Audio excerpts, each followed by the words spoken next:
We return now to our exclusive special coverage of the earthquakes in Puerto Rico. It's been nearly 2 months since they devastated parts of the island, and in many cases, very little has been done to improve the conditions there.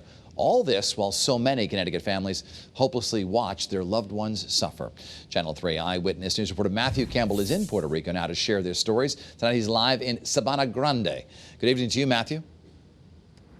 Yes, Dennis, you know, we've been all over the southern part of the island today. We are in Sabana Grande right now, and you can take a look at some of the tent communities here. This is how people have been living for nearly 2 months.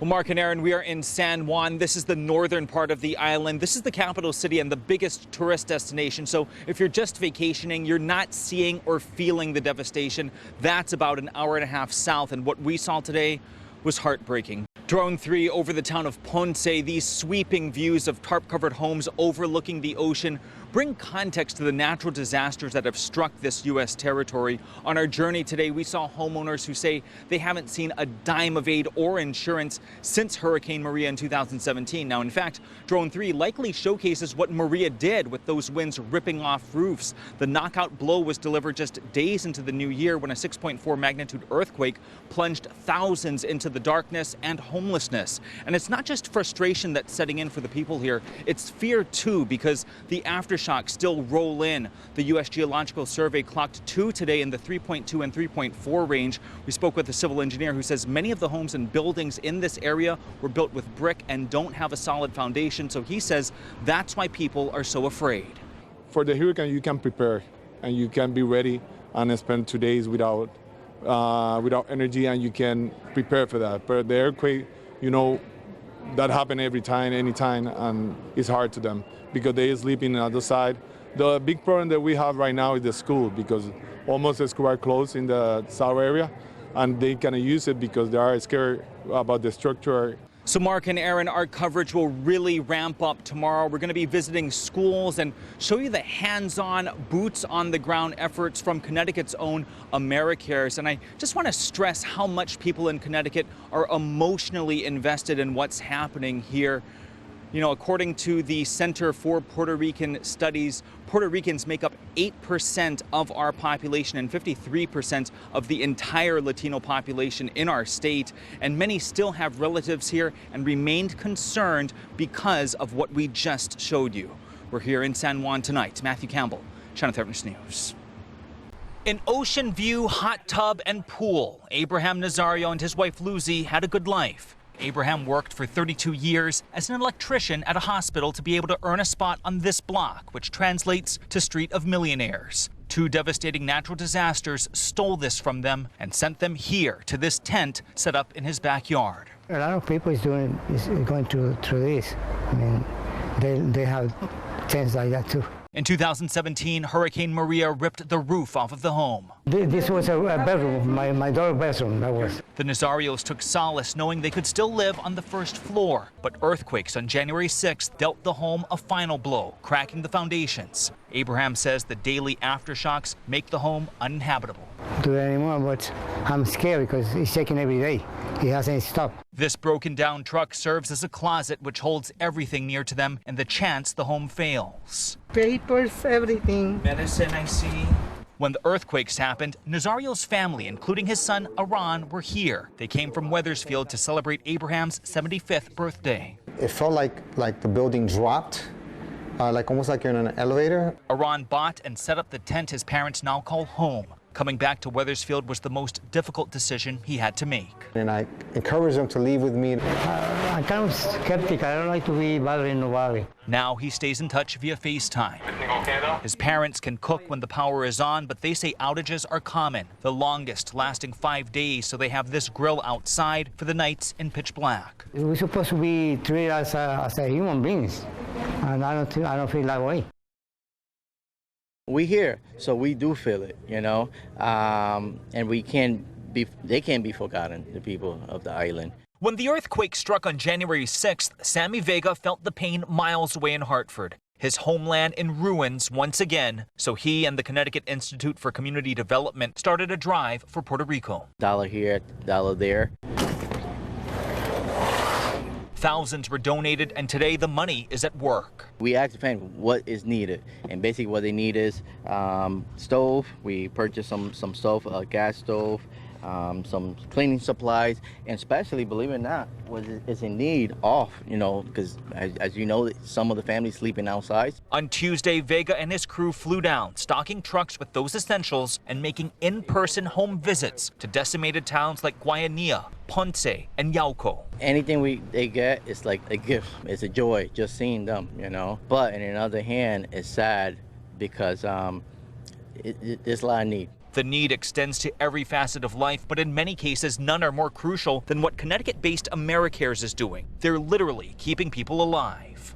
Access to medicine. Pharmacies and clinics were destroyed, so AmeriCare steps in so patients won't miss treatments or medication. Much more complex medicines like cancer treatments or HIV treatment. Life-saving medicine. AmeriCare ships the drugs to clinics like this one in Wanika that Senator Blumenthal toured today. The Stamford-based organization says keeping track of the number of lives touched is hard, but they do measure in shipments. Since Maria, they've delivered 40 shipments of medication, representing millions of dollars. In this response alone, just since January 6th, we have been able to ship $3.6 million worth of medications and supplies.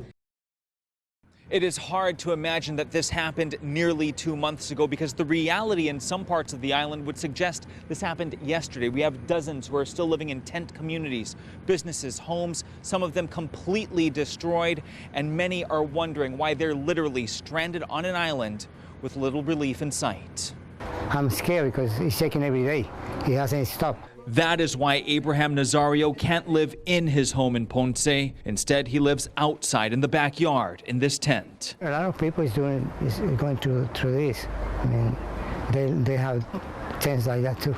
When Hurricane Maria hit in 2017, most of the island saw damage. It took the roof off of Abraham's second floor. When the earthquake shook in early January, the southern part of Puerto Rico felt it most, including Ponce. It cracked the foundations of Abraham's home, all on his 75th birthday. His son Iran was there to celebrate and begged his parents to return to Connecticut with him. They declined. They love their home, they love where they're from, and they wanted to stay. Today, members from Hartford's Puerto Rican Day Parade flew down to make a direct impact. They're visiting some of the towns hardest hit, including Guayanilla, Yauco, and Wanika. We asked the family what is needed, and basically what they need is stove. We purchased some stove, a gas stove, some cleaning supplies, and especially, believe it or not, what is in need off, because as you know, some of the families sleeping outside. The Nazarios are one of the families receiving this box. We do feel it, and they can't be forgotten, the people of the island. Also representing Connecticut is AmeriCares. The Stamford-based organization is saving lives by ensuring those who need medicine or medical treatment don't have any lapses at a time when everything else is in chaos. Since Maria, they've delivered 40 shipments of medication, representing millions of dollars. In this response alone, just since January 6th, we have been able to ship $3.6 million worth of medications and supplies. While this is bad, there are signs that things are getting better. Tonight, there are 66 people sleeping in these tent communities. That's down from 306 at the height of this disaster. We're here in Sabana Grande. Matthew Campbell, Channel 13 News.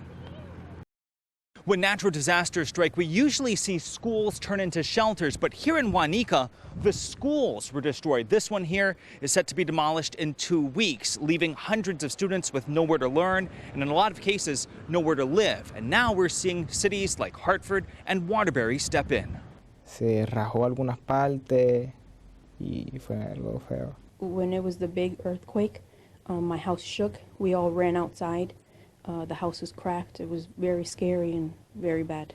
In January, Jose Garcia was one of those who lost nearly everything during the 6.4 magnitude earthquake that shook southern Puerto Rico. His home in Guayanilla damaged, his school gone. I feel bad because there's people over there that are suffering. When Eyewitness News surveyed the damage, we learned the schools that are safe to enter are being used as shelters, like this high school in Ponce. Others can't be salvaged. Going into this school in Guanica would be too dangerous, so only Drone 3 could deliver these vantage points, revealing the extent of the rebuilding efforts that will need to happen in Puerto Rico.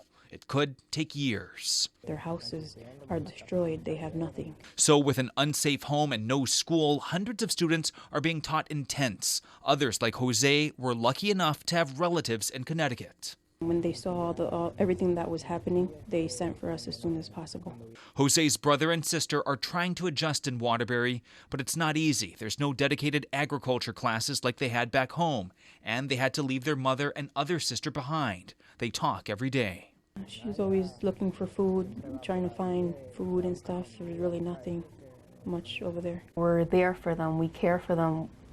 We're family here. Natalie Rosado from the Hispanic Coalition in Waterbury knows being thrown into the cold from a year-round tropical climate is hard. There are also the language barriers and the issue of grades being transferred. Starting over at a new place, new language, new everything. Rosado says so far, Waterbury has assisted more than 200 people. Hartford is helping 70 students too. We provide uniforms and clothing, supplies, not only for the student, but also for the family as well. Jose longs to go back home so he can be reunited with his mother and get back on his agricultural path, but knows Waterbury is what's best, at least for now. It's my mother, and like any other child, I would love to be with my mother. But at least here, there's no earthquakes. And at 4:30 in the morning, it was the biggest one. With vivid detail, everyone who lived through the earthquakes in Puerto Rico in January can remember where they were, what they did, and how they felt. What I did was I went on my parents. I jumped on them to protect them because I thought the roof was going to fall. Every time there was an earthquake and the floor shook, we all ran. I become nervous, shaky, jumpy. We documented the damage that extends across the southern part of the island. Homes overlooking the ocean in Ponce so badly damaged, the Nazarios were pushed to tents in their backyard. I'm scared because it's shaking every day. It hasn't stopped. This slice of life is evident on a wider scale throughout the towns of Yauco, Guanica, and Guayanilla, where Omaira Gonzalez Maldonado and her 4-year-old granddaughter used to live. She still has nightmares. And I lost my house.